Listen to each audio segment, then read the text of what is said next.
Bien, merci beaucoup. J'en profite pour effectivement excuser Guillaume Pradalier de l'hôpital Saint-Égrève qui avait une autre réunion à Paris et il a dû choisir.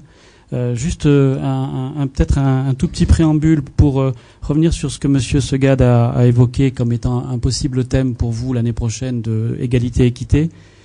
Profiter des circonstances pour vous annoncer qu'on va organiser à Grenoble le 21 septembre une journée de travail dont le thème est « La psychiatrie publique a-t-elle les moyens de relever les enjeux dans les zones urbaines sensibles ?» Inutile de vous dire que le fait que ça se tienne à Grenoble à quelques mois des présidentielles et après les discours de Bobigny et le discours de cet été de Grenoble ne sera pas tout à fait anodin. Donc le colloque est quasiment bouclé. Je crois que ça va être une journée très intéressante. 21 septembre. Un clin d'œil, vous avez évoqué, et pour faire le lien avec les relations internationales, vous avez évoqué la quête du sens, la quête des sens hier. J'espère qu'avec les événements en Libye et les déclarations intempestives de la diplomatie du Perron, on ne va pas être en quête d'essence très rapidement avec une orthographe qui serait un petit peu différente. Voilà. J'ai revu l'introduction pour être plus sur la thématique qui était proposée aujourd'hui du partage et de la reconnaissance. C'est beaucoup de la reconnaissance dont je vais parler autour de la question de la perception des humanitaires aujourd'hui, tel que ça a été reproblématisé en introduction, et insister sur le fait qu'aujourd'hui, en étant un petit peu provocateur, j'aurais pu intituler mon intervention quelque chose qui aurait ressemblé à « Le mouvement humanitaire aujourd'hui est-il en difficulté par son incapacité à aller au contact de l'autre ?» C'est une question que je vais aborder. Sur la question du partage, je vais commencer par là. Ce qui caractérise effectivement l'action humanitaire, c'est cette notion de partage. Alors, de façon très rapide, et puis on y reviendra peut-être dans le débat. D'abord, le partage au sein d'une équipe. Le travail sur le terrain, ça se traduit par une très grande proximité et une très grande promiscuité aussi du travail. On est en situation professionnelle, on est dans des environnements qui peuvent être des environnements d'isolement, des environnements de stress. Et en plus, on a à gérer des problèmes de vie au quotidien, de personnes qui travaillent côte à côte, mais qui vivent ensemble, et ça peut faire surgir un certain nombre de difficultés. On partage aussi beaucoup de découvertes et de sentiments très forts autour de situations d'immersion dans lesquelles on est plongé et qui nous laissent rarement indifférents. On peut partager des peurs si on est sur des terrains différents, dangereux, pardon. Donc, sur la question du partage, ce que j'évoquais hier avec l'un d'entre vous, c'est que une des richesses de l'action humanitaire, mais qui peut en être aussi un piège, c'est une expérience de l'extrême. Dans la force des relations interpersonnelles. On est souvent jeune quand on fait ses premières expériences et on va tisser des liens très forts avec des gens qu'on va rencontrer sur le terrain. À cause de cette proximité, à cause de cette promiscuité, à cause de toutes ces découvertes partagées, d'émerveillement d'autres cultures, etc. C'est l'extrême aussi par les responsabilités qu'on peut être amené à exercer. Et après l'atterrissage en France dans sa vie professionnelle peut s'en trouver très compliqué parce que quand à 24 ou 25 ans on a côtoyé des préfets, des vice-ministres, des gouverneurs et qu'on se retrouve médecin ou infirmier de base dans un service hospitalier, eh bien ma foi le choc narcissique peut être un petit peu difficile à dépasser. Extrême par l'isolement, on vit des situations extraordinaires. Enfin moi j'ai des souvenirs personnels d'immersion, de scènes vécues. J'ai essayé d'en sélectionner quelques-unes pour illustrer mon propos, que ce soit au Sud-Soudan, quand on passe quelques jours avec les Dinka, et ce peuple qui vit au milieu de leurs troupeaux, que ce soit de situations au fin fond de la forêt amazonienne avec des Indiens Mbera, à 3 jours de pirogue de où que ce soit quand on partage un repas dans la bande de Gaza avec une famille palestinienne dans un environnement qui est loin d'être un environnement facile. En tous les cas, ce sont si on a cette curiosité, cette disponibilité d'esprit et si on conserve une certaine capacité d'émerveillement, ce sont des sentiments très forts. Et là aussi, qui participe de l'extrême, parce que quand on a vécu des choses comme ça, être le touriste de base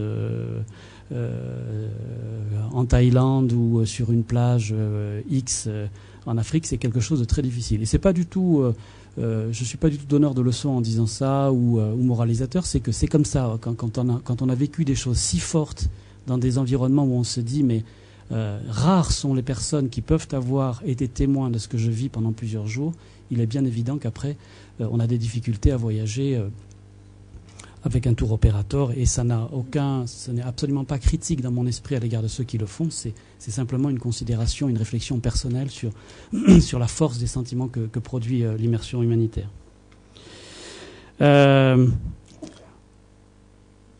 C'est le partage avec les autres, en tous les cas si on conserve cette capacité de curiosité, et on a régulièrement un certain nombre de volontaires qui justement ne sont pas disponibles pour cette capacité à partager avec les autres et qui arrivent bardés de leurs certitudes, cherchant à reproduire dans leur mode de vie, dans leur mode alimentaire, etc., quelque chose qui n'a aucune plasticité. Et donc le partage avec les autres, avec les cultures et les environnements et les populations dans lesquelles on intervient, c'est le partage de tout ce qu'on a vu hier, c'est le partage des cuisines, des saveurs, des senteurs, c'est le partage des musiques, c'est le partage des pratiques culturelles. Bref, c'est la question de l'altérité et de la reconnaissance, alors qu'il vaut mieux avoir, hein, mais là encore tout le monde ne fait pas la même expérience pour les personnes avec lesquelles on travaille et dans une approche qui soit pas une approche victimaire ou une approche compassionnelle ou purement compassionnelle. On aura peut-être l'occasion d'en débattre également.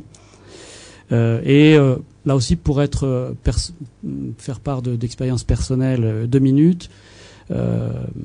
C'est curieux cette expérience de l'immersion parce que ça nous met en situation d'observateur et de décoder un certain nombre de fonctionnements des populations dans lesquelles on intervient, qui dans une certaine mesure ensuite en tous les cas là je parle d'une expérience personnelle, nous apaisent à l'égard de certains sujets. Par exemple, moi j'étais quelqu'un qui était très circonspect, voire très sévère sur la question religieuse, etc. Et quand finalement on est décalé dans une autre société, qu'on se met à observer les pratiques religieuses d'autres populations, revenu dans notre propre environnement, et quand j'ai été médecin de campagne à mon retour d'Amérique centrale, je me suis mis à voir les mariages, à voir surtout les enterrements, les baptêmes d'une façon distanciée et quasi avec plein de modestie, beaucoup plus un regard anthropologique sur ce qu'étaient ces cérémonies que je n'aurais pu le faire si je n'avais jamais été en situation d'expatriation. Et je me suis mis à décoder ces moments et ces cérémonies en comprenant peut-être mieux la valeur dans le cas par exemple des enterrements, de réconciliation communautaire, comment je voyais des patients à moi dont je savais qu'ils se déchiraient depuis des générations sur des questions de terre, etc.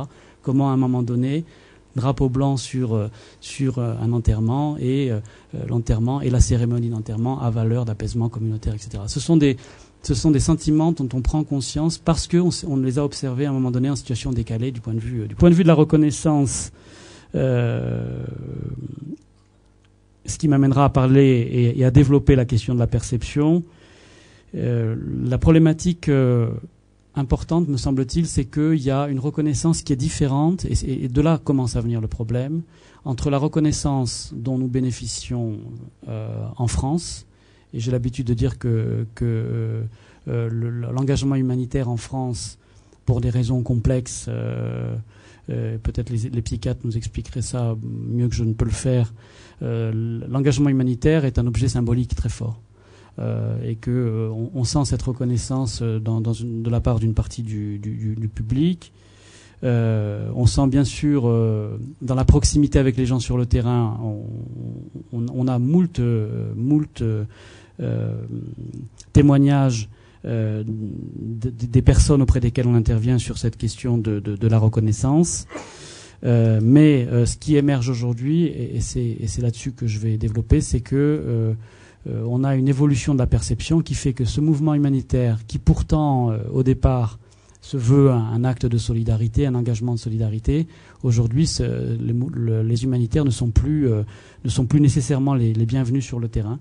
Et on a une gamme de ressentis, une gamme de perceptions qui va depuis des situations toujours très positives, et à mon avis, dans mon expérience, dans une grande majorité des cas, mais de plus en plus fréquemment une perception qui est faite d'un peu de méfiance, de suspicion, et jusqu'à l'extrême du spectre inverse, jusqu'à de la violence délibérée à l'égard des humanitaires. Et c'est donc là-dessus que je vais m'appesantir. Alors, peut-être pour mélanger, et avant que je reprenne la parole, quelle idée vous faites de la question de la dangerosité aujourd'hui sur le terrain, et comment est-ce que vous l'analysez de la place qui est la vôtre? Est-ce que vous avez conscience que pour nous aujourd'hui ces questions de sécurité deviennent des questions majeures, et comment est-ce que vous les décryptez?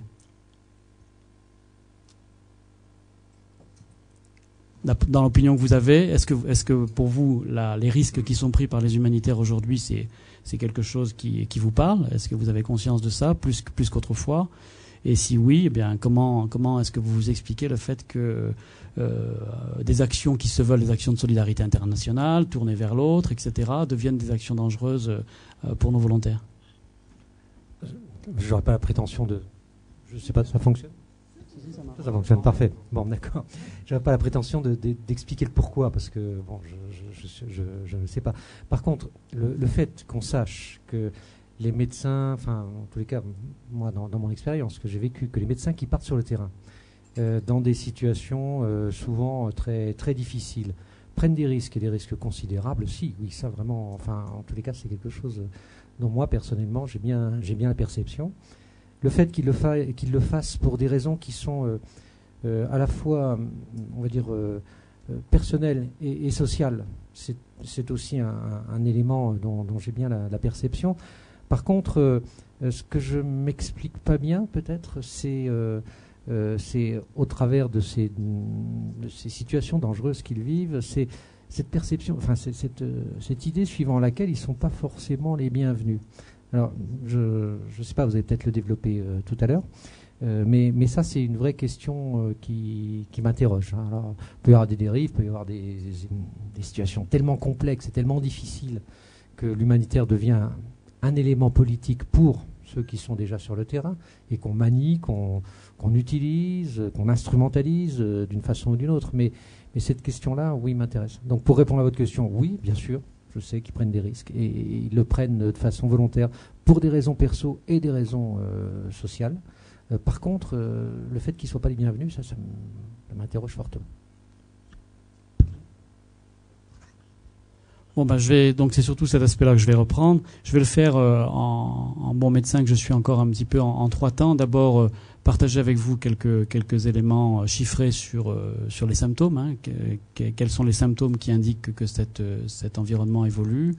Ensuite, une deuxième partie un petit peu plus étiologique. Qu'est-ce qui se cache derrière comme mécanisme? Et enfin, quelques pistes de réflexion sur comment on peut essayer de sortir de ce qui pourrait être rapidement une impasse. Hein. Je vous rappelle que sur le Caucase, au moment de la Tchétchénie, c'était difficile d'y aller. En Irak, il y a eu toute une période, je vais y revenir. L'Afghanistan est un terrain aujourd'hui qui devient dangereux. Le Sahel, entre les événements d'il y a quelques mois et ce qui risque, quand je faisais tout à l'heure un clin d'œil sur la Libye, après la France fait sa politique étrangère et ça échappe au contrôle des ONG, mais il est bien évident que selon la tournure des événements en Libye et selon le fait que les séquelles qui restera dans la relation entre la France et la Libye, ça ne sera pas du tout anodin pour les volontaires que nous pouvons avoir au Sahel, surtout quand on connaît l'activisme des Libyens historiquement dans la zone du Sahel, hein, en activités diverses et variées. Bon, ça après, c'est un point de vue personnel. Alors sur les symptômes, il y a quelques études documentées. Je vais pas m'y appesantir parce que c'est pas le sujet. Il y a quelques études anglo-saxonnes qui commencent à nous donner des données chiffrées. Il y a eu en particulier une équipe anglo-américaine qui a montré que sur la décennie 96-2006, les chiffres ont ensuite été réactualisés en 2009. Ils ont dénombré 1000 décès de travailleurs humanitaires sur le terrain sur la décennie. Et cette étude, plus une autre menée par le journal américain de médecine de catastrophe en 2008, toutes les études plaidaient en faveur de la mise en place d'un système de repérage et de centralisation des nombres d'accidents, en disant puisque vous avez cette perception sur le terrain que ça devient dangereux, il faut qu'on se dote tous collectivement d'un système de collecte d'informations. Il a été mis en place, ça s'appelle le système SIND, Security in Numbers Database. Et donc tout est centralisé pour qu'on commence à avoir des données chiffrées. Ce que montrent ces études, deux choses importantes. Alors les 1000 morts auxquelles je fais référence, c'est toutes causes confondues. Est-ce que vous savez quelles sont les principales causes de décès des humanitaires sur le terrain? Les toutes premières, jusqu'à ces dernières années. Oui, la première des causes de mortalité, c'est les accidents de circulation.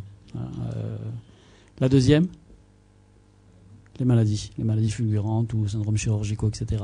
Et la violence était la troisième, et c'est la part relative de cette troisième cause qui commence à augmenter et à être documentée. Donc la première étude sur les 1000 décès, c'était tout décès confondu. Ce qui était intéressant dans cette première étude et qui doit nous faire réfléchir, c'est que 80% des décès survenus concernent le personnel local.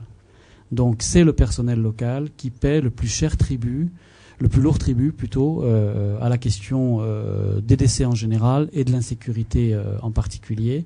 La deuxième étude américaine du journal de médecine de catastrophe auquel je faisais référence est un petit peu plus précise, où elle indique en 2008 que pour la première fois, on a 50% de décès liés à la violence délibérée et 50% d'autres décès. Donc on a une part relative dans les causes de mortalité de la violence qui va crescendo. Il faut nuancer cette augmentation de la violence, parce que ce que montrent aussi les quelques études assez solides documentées, c'est qu'il y a en valeur absolue un nombre de morts qui augmente, mais que ces morts sont circonscrits à quelques théâtres d'intervention très particuliers. Et le top 5, c'est la Somalie, l'Afghanistan, le Soudan, un pays africain dont je ne me souviens plus maintenant. Donc quelques pays concentrent quand même un facteur de risque. Donc le Tchad, oui, je crois que c'est l'un d'entre eux, concentre l'augmentation des chiffres en valeur relative.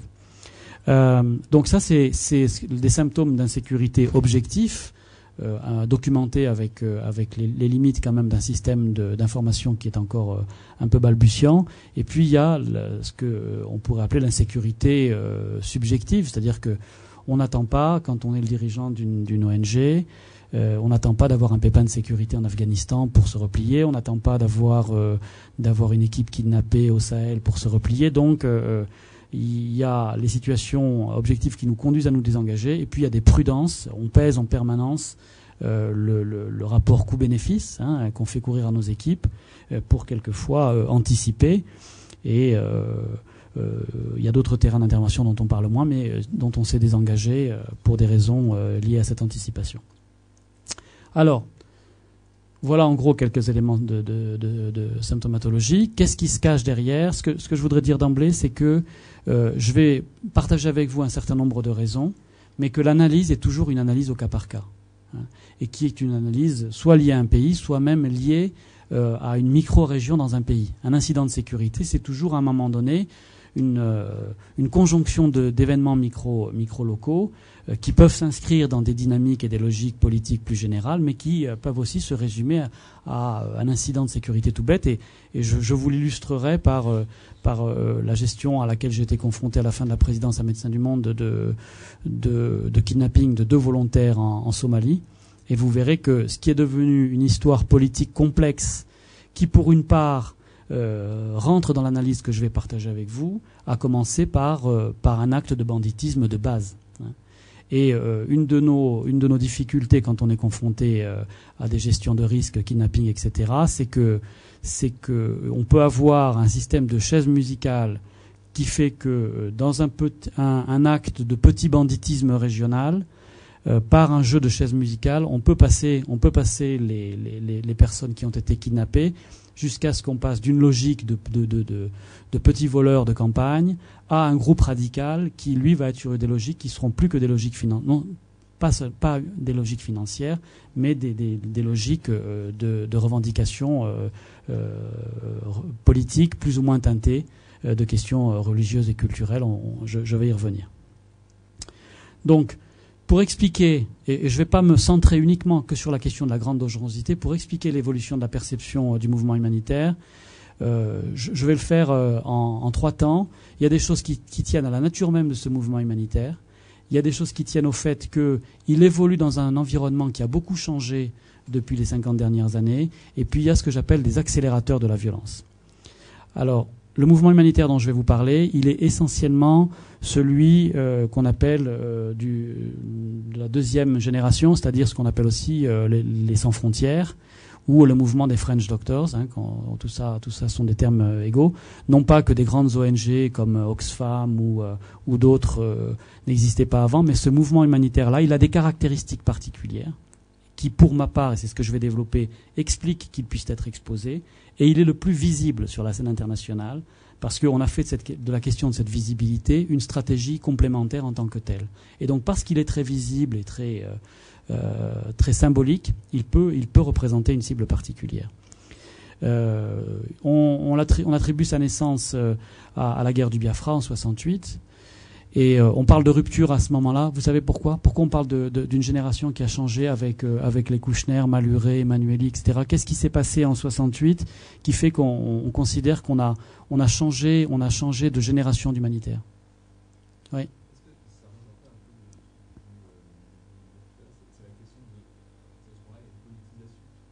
Oui. Par quel biais ? Une politisation par quel biais ? Quelle est la caractéristique fondatrice de ce mouvement des sans-frontières ? Oui. Oui, mais la politisation, elle se fait par quel biais ? Non. Par la médiatisation. On parle de rupture en 68 et de ce mouvement des sans-frontières parce que je vous rappelle que les jeunes médecins que je viens de vous citer à l'époque étaient partis au Biafra avec la Croix-Rouge. Et entre autres des gens comme Kouchner qui, à titre personnel, avaient une histoire particulière avec la question de la Shoah, des camps de concentration, etc. C'est pas tout à fait par hasard que quelqu'un comme lui a décidé de déroger au devoir de réserve de la Croix-Rouge pour faire de la médiatisation extrême une stratégie d'interpellation pour faire évoluer les politiques. Donc il était engagé au Biafra avec la Croix-Rouge, avec d'autres, et ils ont décidé, via l'interpellation médiatique, de dénoncer la situation du Biafra. Et donc, c'est pour ça qu'on situe une rupture à ce moment-là, parce que c'est une génération d'humanitaires qui a fait de sa relation forte avec les médias une stratégie au moins aussi puissante que le service rendu sur le terrain. Avec ses travers, je vais y revenir. D'accord ? Donc c'est de ce mouvement-là surtout dont je vais vous parler. Ses principales caractéristiques, c'est que d'abord, il est à une écrasante proportion issu d'organisations qui sont elles-mêmes nées dans des pays occidentaux. Est-ce que vous connaissez le top 5 des 5 plus grandes ONG internationales ? Oxfam, c'en est une. La toute première. Laquelle ? Non, c'est une fondation, c'est pas une ONG. Donc Oxfam, oui. La toute première, c'est World Vision, qui est une ONG nord-américaine chrétienne, 1700 millions de dollars et de prosélytes. 1700 millions de dollars de budget global, c'est la toute première. Save the Children, Care International, le réseau MSF et Oxfam. D'accord ? Ça, c'est les 5 qui illustrent cette prépondérance de l'origine des pays occidentaux, mais c'est ce qu'on retrouve très, très fréquemment. Deuxième caractéristique de ce mouvement humanitaire, il est très hétérogène. La Croix-Rouge n'est pas une ONG. La Croix-Rouge est une association de droit privé. Et le CICR est une organisation de droit privé. Ce n'est pas une ONG. Donc on a ce mouvement humanitaire, il est une constellation. Il y a des centaines, voire des milliers d'ONG internationales, dont je viens de vous dire qu'elles sont dominées par une origine occidentale. Mais dedans, il y a une multitude de caractéristiques de différenciation. Je vais insister sur 2 ou 3 qui sont particulièrement importantes. Il y a bien sûr la thématique d'intervention, s'appelait Vétérinaires sans frontières, c'est pas s'appeler Architectes du monde, c'est pas s'appeler Médecins du monde, donc il y a la thématique. Mais c'est pas aujourd'hui forcément quelque chose. Il y a la taille, bien sûr, hein, et je vais y revenir. Et l'Arche de Zoé illustre les limites aussi d'organisations de trop petite taille sur leur capacité à lire les complexités, indépendamment même des aspects d'illégalité de l'Arche de Zoé. Mais il y a un critère de classification qui est très important, c'est la nature des relations avec le gouvernement de nos pays. Il y a en la matière des cultures très différentes. Alors je ne vais pas faire la typologie là, mais en gros il y a ce qu'on appelle le modèle scandinave, où on a des ONG historiquement qui sont de véritables outils de politique étrangère de ces pays. L'aide publique au développement des pays scandinaves transite pour une très grosse proportion par les ONG scandinaves. Donc on a dans ces pays une culture qui fait que les ONG sont sur une position très proche du gouvernement et de sa politique étrangère, et elles sont un outil de politique étrangère.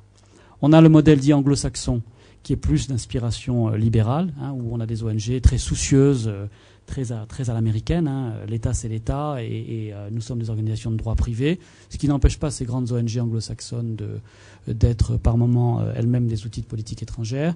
Et on a le modèle dit méditerranéen, auquel appartient tout le mouvement des grandes ONG françaises, qui s'est plutôt construit sur une logique de la mise en tension des pouvoirs publics, hérité un petit peu des thèses de Tocqueville au début du XIXe siècle. Et donc le discours affirmé de ces ONG, c'est la prétention à infléchir la politique nationale par une mise en tension du gouvernement, qu'on retrouve de façon emblématique à Médecins du Monde sur nos prises de position en France, par exemple sur les Roms, ou sur les salles de shoot, ou sur la question des étrangers malades, ou sur la question de la remise en cause de l'aide médicale État, mise en tension. Là où c'est plus difficile, c'est quand on prétend peser de la même façon sur la politique étrangère française, par exemple. Dans tous les cas, nous appartenons à une génération qui a la prétention de s'inscrire en tension. Troisième caractéristique, c'est que de ce mouvement, qui participe de mon point de vue aujourd'hui à sa remise en cause en partie, c'est que nous exportons un modèle. Nous exportons un modèle de gestion, nous exportons un modèle managérial, nous exportons un modèle biomédical dans le cas des professionnels de santé, et que on peut se poser la question de savoir si ces modèles et ces techniques et opérationnels que nous développons sur le terrain sont toujours très adaptés. Emblématique de ça, c'est la situation en Haïti.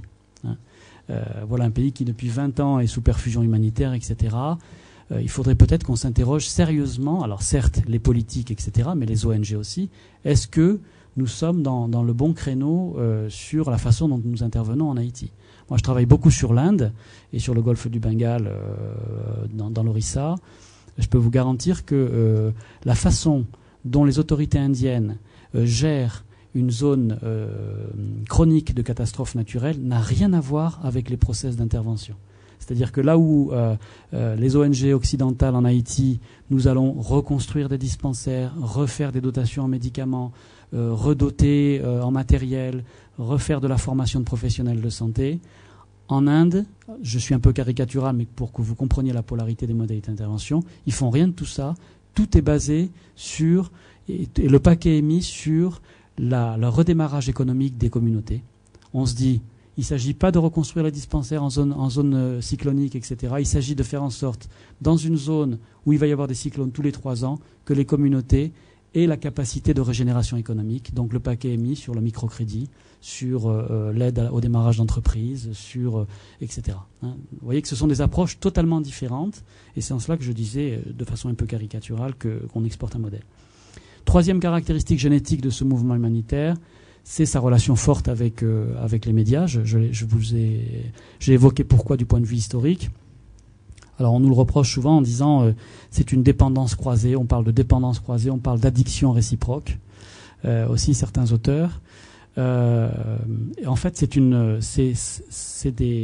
un mariage qui obéit à des raisons multiples, celle que j'évoquais tout à l'heure sur le Biafra, qui est que par les médias, on espère faire bouger les lignes des politiques, mais c'était aussi une relation qui est basée sur du gagnant-gagnant. Qu'est-ce que les humanitaires apportent aux médias ? Pourquoi est-ce que c'est du gagnant-gagnant ? Qu'est-ce que nous apportons aux médias et qu'est-ce que les médias nous apportent ?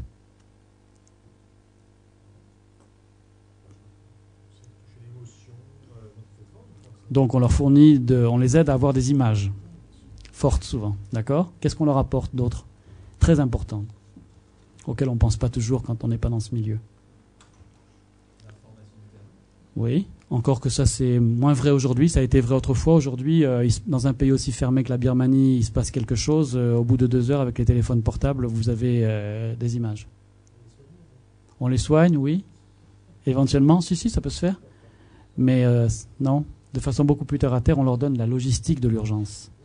Qui a les moyens d'arriver en Haïti à J+2, de développer un camp de base, des groupes électrogènes, d'avoir trouvé des voitures, d'arriver avec des valises satellites qui permettent de faire de la transmission d'images, de la transmission de reportages, les humanitaires. Donc ils nous utilisent, sans nous faire violence d'ailleurs, sur tous ces aspects logistiques. Et à contrario, nous, ce qu'on attend d'eux, c'est qu'en même temps qu'ils couvrent une opération, on voit nos logos et qu'on nous voit dans la presse française, on nous voit dans les médias français, parce que c'est bon pour notre visibilité. Ce qui est bon pour notre visibilité, c'est bon pour notre notoriété. Et ce qui est bon pour notre notoriété, c'est bon pour nos finances. Donc ça, c'est la relation bien comprise entre médias et humanitaires. Alors sur 50 ans de ce mouvement humanitaire, il y a des choses qui ont beaucoup changé. Là aussi, qui ne tombent pas sous le sens. Qu'est-ce qui a changé depuis 50 ans en matière de relations entre médias et humanitaires ? Qui est une réalité qu'on ne peut pas aujourd'hui négliger. Oui, non, c'est pas ça que je pense.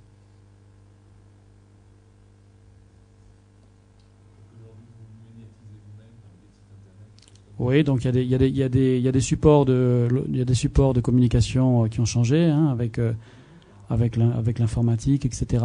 Et au plan plus politique, qu'est-ce qui a changé, qui est crucial pour nous ? Eh bien, c'est que dans les années 60, c'était des médias occidentaux qui expliquaient à l'opinion publique occidentale la vision occidentale des affaires du monde, et qu'aujourd'hui, il y a d'autres outils qui croisent l'information de façon contradictoire, qui s'appellent Al Jazeera, par exemple, ou qui s'appellent CNC, puisque les Chinois sont sur une stratégie, ils ont bien compris qu'ils avaient un problème d'image, et pour faire concurrence à CNN, ils viennent de créer CNC, et dont on dit que assez rapidement, il y aura 6000 correspondants internationaux sur la planète, parce que chacun aujourd'hui des blocs du monde multipolaire est conscient qu'il faut maîtriser sa propre communication. Donc aujourd'hui, comme dit Régis Debray, sur chaque événement du monde, CNN fait le chant, Al Jazeera fait le contre-chant, et pour l'honnête homme, la vérité est quelque part entre les deux chaînes. Je vous rappelle que sur la dernière opération israélienne à Gaza, que s'est-il passé en matière de communication? Vous l'avez en tête? Sur l'opération Plomb Durci. Il y a eu une grande première qui illustre ce que je suis en train de vous raconter. Qui a couvert l'événement? Il y avait qu'Al Jazeera.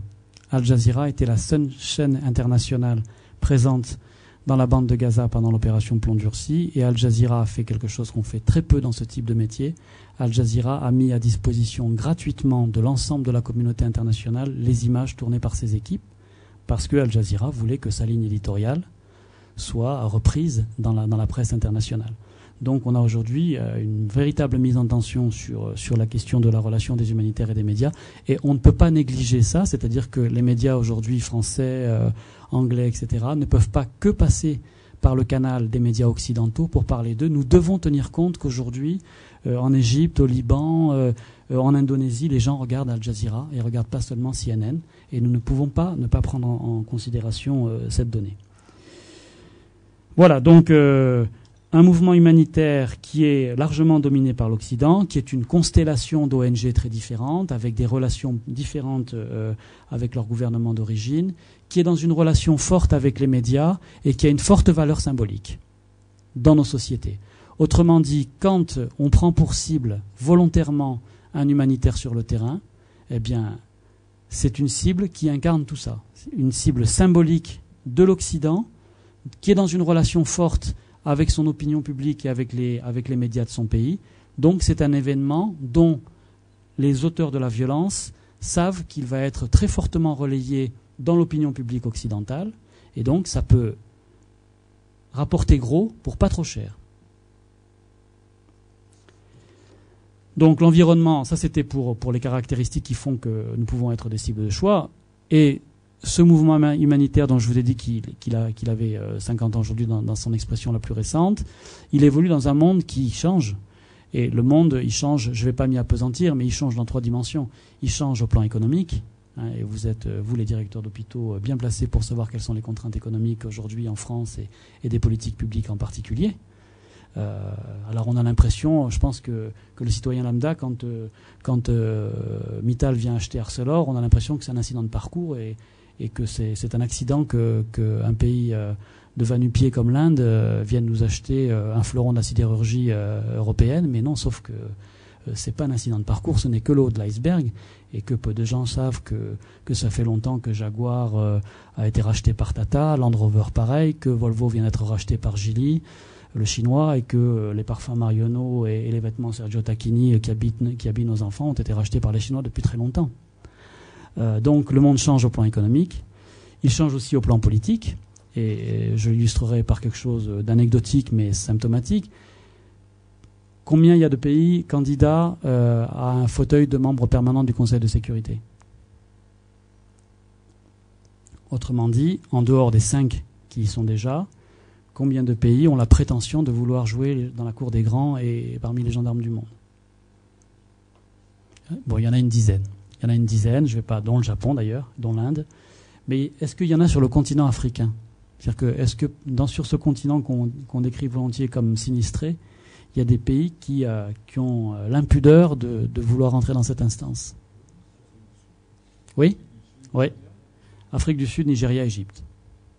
Donc, vous voyez qu'en 50 ans, la perception qu'ont ces pays sur ces continents de la place qu'ils occupent dans la scène internationale les met en situation, on peut en penser ce qu'on veut, de revendiquer, d'occuper un rôle clé dans la gestion des affaires internationales, ce qui politiquement n'est pas neutre. Et troisième chose qui a beaucoup changé dans notre environnement en 50 ans, évolution économique, évolution politique et forte revendication identitaire. C'est-à-dire que nous intervenons aujourd'hui partout dans des pays où il y a une réaffirmation de la question. On est fier d'être d'origine maya, on est fier d'être d'origine wolof, d'être d'origine peul, et donc nous ne pouvons pas ne pas prendre en compte cette revendication identitaire, avec ses bons côtés et avec ses mauvais côtés, parce que cette revendication identitaire, elle est aussi très régulièrement utilisée par les politiques. Et on en a l'illustration en Côte d'Ivoire où le conflit politique à un moment donné rebondit sur les questions tribales pour utiliser d'autres voies de conquête du pouvoir. Et puis donc les accélérations de la violence, j'en prendrai 2 ou 3 exemples. La première, c'est la chute du mur de Berlin, qui a eu des conséquences pratiques dans un certain nombre de pays. Est-ce que spontanément vous avez une idée de pourquoi? Qu'est-ce qu'il pourrait y avoir comme lien entre cette considération très macro de rapport de force Est-Ouest et le travail au quotidien des humanitaires sur un certain nombre de pays?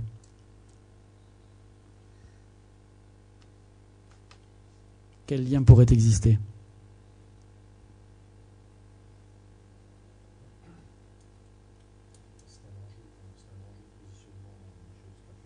Oui, mais c'est beaucoup plus terre à terre que ça. La relation au départ, c'est ce que vous évoquez, mais ça a une déclinaison pratique très concrète et très basique sur le terrain.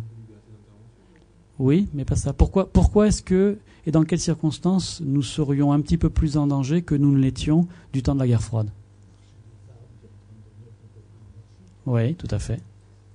Il y a différentes raisons. Je suis un peu caricatural, mais en tous les cas, ça reste vrai dans un certain nombre de pays. La première, c'est que les luttes armées qui existaient au moment de la guerre froide, leur caractéristique, c'est que dans une certaine mesure, elles reproduisaient des modes de conflit proches de guerres conventionnelles. On avait une guérilla disciplinée, armée, par un bloc, par l'autre, etc. Donc on est dans la reproduction en Amérique centrale, en Colombie avec les FARC, en Angola, dans les groupes qui se faisaient face, dans le Caucase, en Afghanistan. On avait cette discipline et deuxièmement, on avait le robinet financier des 2 blocs qui coulait à flot. Ça fait que les groupes armés qu'ils aient été soutenus par l'Est ou soutenus par l'Ouest, le robinet, et l'Afghanistan en a constitué un exemple, était alimenté par les soutiens extérieurs, de telle sorte que quand la guerre froide a cessé et que la polarité a cessé, là où les mouvements armés ont souhaité continuer d'exister, ils ont cherché des moyens de subvenir soit à leurs besoins basiques, comme en Colombie pour continuer à ce que les membres des FARC soient rémunérés, soit pour alimenter l'effort de guerre. Et pour alimenter l'effort de guerre, quelles sont les activités les plus lucratives? C'est tout ce qui est le narcotrafic. Et l'Afghanistan, la Colombie, la Birmanie l'illustrent. C'est l'industrie du kidnapping, confère ce qui se passe au Sahel, confère les enlèvements dans le delta du Niger en Afrique. Et puis c'est la rançon des grandes entreprises internationales, qui sont des activités lucratives, qui servent pour partie à faire subvenir aux besoins de base des mouvements de rebelles et pour partie à soutenir l'effort de guerre là où il est poursuivi. Du coup, on est passé de situation, et l'Afghanistan en est une situation emblématique, d'un conflit de type assez conventionnel à toute une dérive mafieuse d'une partie des mouvements armés. Eh bien, ce qui caractérise les comportements de type mafieux, c'est que, humanitaire, pas humanitaire, si vous représentez une denrée lucrative, vous représentez une denrée lucrative. Et si vous êtes au mauvais endroit, au mauvais moment, eh bien, vous pouvez tout à fait être retenu pour des raisons strictement financières. Deuxième cause d'accélération de la violence, c'est tous les effets catastrophiques de la rhétorique sur le choc des civilisations de la politique américaine de l'époque Bush. Parce que se reconnaître dans cette organisation du monde autour du choc des civilisations, alors même qu'on appartient à un mouvement très connoté occidental, eh bien, nous met dans une situation d'impasse. J'essaye de vous démontrer que ce mouvement humanitaire, il lui colle à son code génétique le fait qu'il est issu du mouvement occidental. Eh bien, si tel est le cas et si telle est la perception sur le terrain, vous incarnez à un moment donné, dans un contexte comme l'Afghanistan, vous incarnez la même tribu que les troupes étrangères, pour ne pas dire troupes d'occupation parce que ce serait déjà un parti pris, et vous êtes identifié à la même tribu internationale, et comme vous êtes occidentaux, ma foi, c'est plus facile de s'en prendre à vous dans une voiture banalisée à des militaires de l'ISAF en gilet pare-balles. Donc on se trouve pris en cisaille dans cette rhétorique du choc des civilisations dont il faut absolument qu'on essaye de pas tomber. Et puis troisième accélérateur de la violence, plus spécifiquement dans la relation avec les pays arabo-musulmans, c'est la question des territoires palestiniens. Parce que pour qui voyage dans le Moyen-Orient, il faut bien être conscient que pour de bonnes et de mauvaises raisons, la question palestinienne est survalorisée dans tous les médias arabes et musulmans. Et quand je dis arabes et musulmans, quel est le premier pays musulman au monde? L'Indonésie. Donc la ligne éditoriale d'Al Jazeera sur la situation palestinienne, elle est claire. Elle entretient ce que certains auteurs appellent la culture du ressentiment, la culture du deux poids, deux mesures. On n'est pas capable, depuis 1947, de faire appliquer les résolutions des Nations Unies. Par contre, on va déclencher une guerre considérée comme une guerre illégale en Irak. Donc dans l'opinion publique, là aussi, si on se décentre, et ça de façon très instrumentalisée par certains gouvernements des pays arabes qui sont loin d'être des grandes démocraties, n'est pas sans conséquence. À tel point que on est en train de s'interroger beaucoup aujourd'hui sur le mouvement qui est en cours sur la Tunisie, sur l'Égypte, etc., peut avoir des conséquences très fâcheuses sur les équilibres régionaux, parce que, en faisant une espèce de raccourci, si l'Égypte demain continue son évolution et va vers plus de démocratisation et que la parole de l'opinion publique est davantage prise en considération, eh bien, si elle est véritablement prise en considération, ça ne peut pas ne pas avoir de conséquences sur la politique étrangère égyptienne dans la relation avec Israël, par exemple. Parce qu'on ne peut pas avoir que la moitié de la démocratie. On ne peut pas avoir que le pilotage politique parce que ça arrangerait l'Occident et ne pas entendre à un moment donné, si le processus de démocratisation va beaucoup plus loin, quelle est la position de l'Égyptien moyen de la rue dans la politique régionale, Israël, Liban, etc. Donc, bien sûr, tout le monde est très très attentif à ce qui est en train de se passer en Égypte, qui joue un rôle clé dans les équilibres régionaux. Hein. Voilà. Alors, si on prend un territoire comme l'Afghanistan, il est emblématique de tous ces éléments de confusion. On y trouve la complexité internationale, avec les relations Inde-Pakistan qui sont incroyablement subtiles et où il se joue des choses difficiles, qui fait que la résolution du conflit afghan a un très fort ancrage avec le Pakistan et l'Inde. Il y a la dimension du narcotrafic. Et pourquoi est-ce que les militaires ne résolvent pas la question de la production de l'opium? C'est parce qu'ils le pourraient, vu l'armada qu'il y a sur place, etc. C'est que qu'est-ce qu'on a à proposer aux agriculteurs afghans en substitution de l'arrêt de la production de l'opium? Moi, quand j'ai eu l'occasion d'aller travailler en Colombie, dans le Meta, où on produit la coca, qu'est-ce que vous disent les paysans colombiens? Ils disent, nous, on entend bien, on sait bien ce qu'on dit de nos produits, de ce qu'on fait de la cocaïne, etc. Mais moi, agriculteur, je fais de la coca parce que je sais que la coca, été comme hiver, les camions vont monter, les avionnettes vont se poser la nuit pour venir me chercher ma récolte. Si je me mets à faire du maïs, c'est fini. Donc, dans une logique de subsistance des familles colombiennes du Meta, le choix, il est vite fait. Entre une production agricole bien payée, où le circuit de commercialisation est assuré toute l'année, et où on vient les chercher au fin fond des pistes de l'Amazonie, enfin, c'est pas l'Amazonie, dans le sud, et une production de maïs dont tout le monde se fout, le choix de subsistance des agriculteurs colombiens de la région, il est vite fait. Alors, donc, en Afghanistan, on a tous ces éléments de complexité. Et si on s'interroge sur la confusion des tribus occidentales présentes, voilà un pays où on a des troupes étrangères qui font la guerre en uniforme. Deuxième caractéristique de l'évolution de ces dernières années des opérations militaires, c'est ce qu'on appelle les opérations civilo-militaires. C'est-à-dire qu'on fait, les militaires dans les nouvelles doctrines militaires font des actions dites humanitaires, des stratégies complémentaires à l'action armée. C'est le fameux gagner les cœurs et les esprits, en parallèle à gagner le conflit.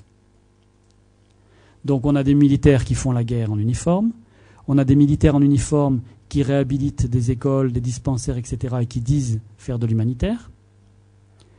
On a quoi d'autre?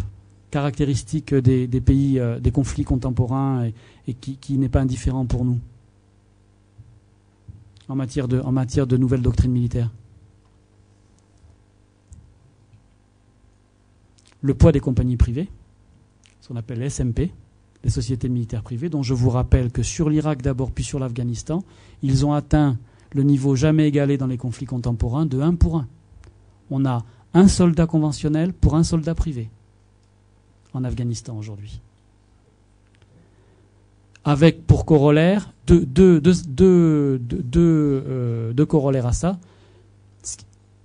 Pour les pays qui interviennent, et pour les États-Unis en particulier, ils ne sont pas comptabilisés dans les pertes officielles. Donc il vaut mieux perdre des soldats de boîtes privées que de soldats officiels pour les opinions publiques occidentales. Et deuxièmement, et ça commence à poser de sérieux problèmes, ils sont souvent d'une brutalité et d'un non-respect des règles conventionnelles de la guerre qui pénalisent y compris les troupes conventionnelles. Donc des militaires qui font la guerre en uniforme, des militaires en uniforme qui disent faire de l'humanitaire, des gens civils qui font la guerre, d'autres gens civils qui disent faire de l'humanitaire, et parmi cette dernière tribu, des gens civils qui disent faire de l'humanitaire, certains qui s'affichent haut et fort dans les réunions de coordination avec l'armée, parce qu'ils appartiennent au modèle scandinave, et d'autres, une micro-tribu de Français ou de ce qu'il en reste, qui disent qu'eux, ils n'ont rien à voir avec tout ça et qu'eux, ils viennent pour peser sur la politique étrangère française. Donc, sauf à être afghan et anthropologue, vous allez avoir du mal à décrypter qui est qui dans cette série, dans ces agglomérats d'étrangers présents en Afghanistan. Et comme on ne sait pas qui est qui, tous ceux qui tiennent un discours radical, ils ont beau jeu de dire, voyez, en fait, tout ça, c'est la même sma-là, et c'est des gens qui viennent pour envahir notre pays, etc., comme on a toujours cherché à le faire en Afghanistan depuis le départ des Anglais. Voilà.